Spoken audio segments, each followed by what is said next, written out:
I grew up on the movie, and I went to Juilliard, and the woman who would check our IDs at Juilliard was the bassist for Mrs. Doubtfire. Her name is Nora. So Robin Williams used to come back to Juilliard and sit there, just hang out with Nora.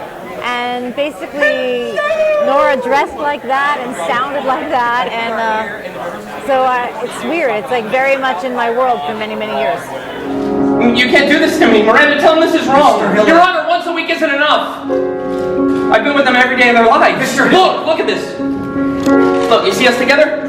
You want to take that away from me? You can't, okay? I'm sorry. I just... Permission to address the court.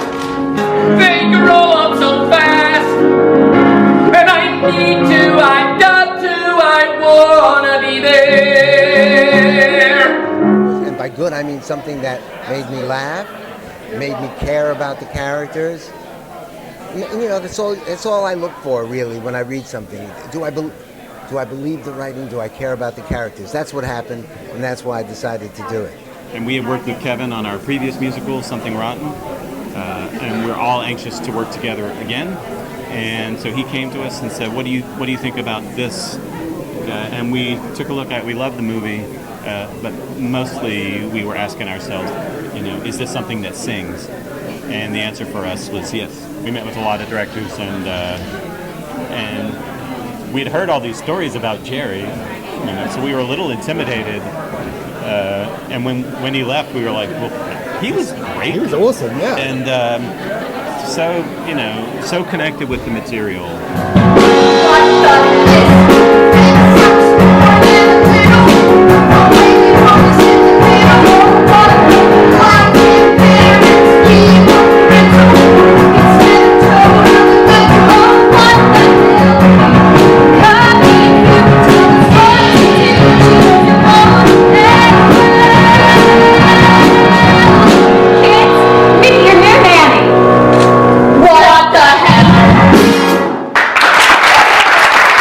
The role of prosthetic, bodysuit, blouse, skirt, shoes, earrings, lipstick, and teeth will be played by glasses.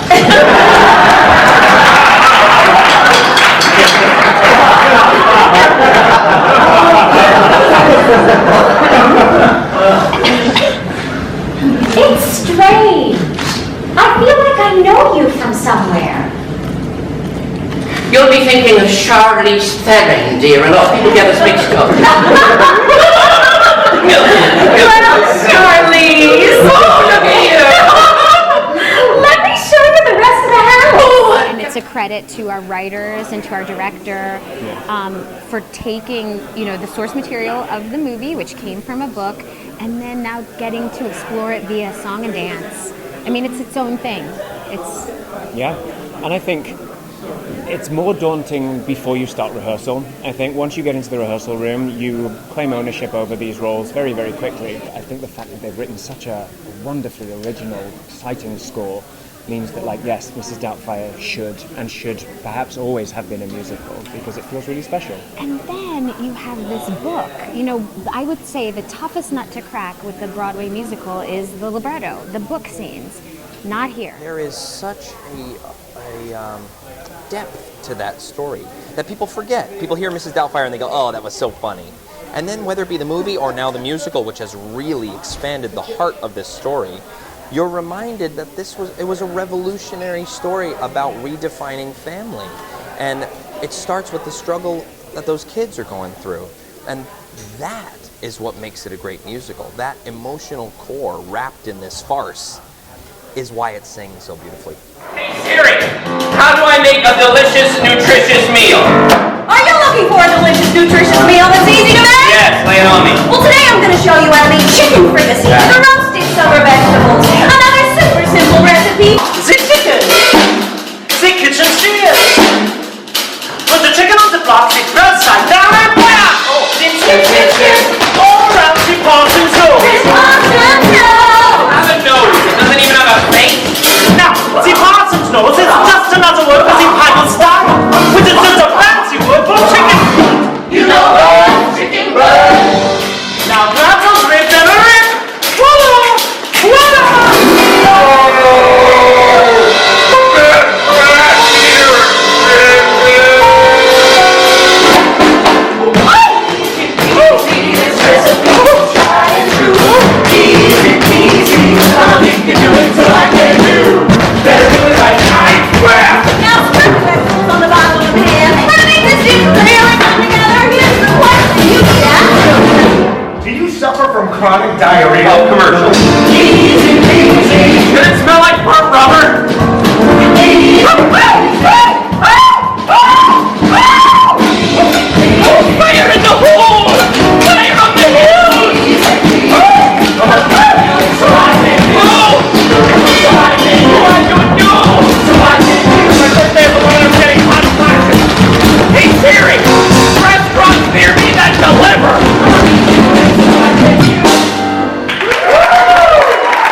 most amazing story to tell, and we're really, really grateful to be telling it.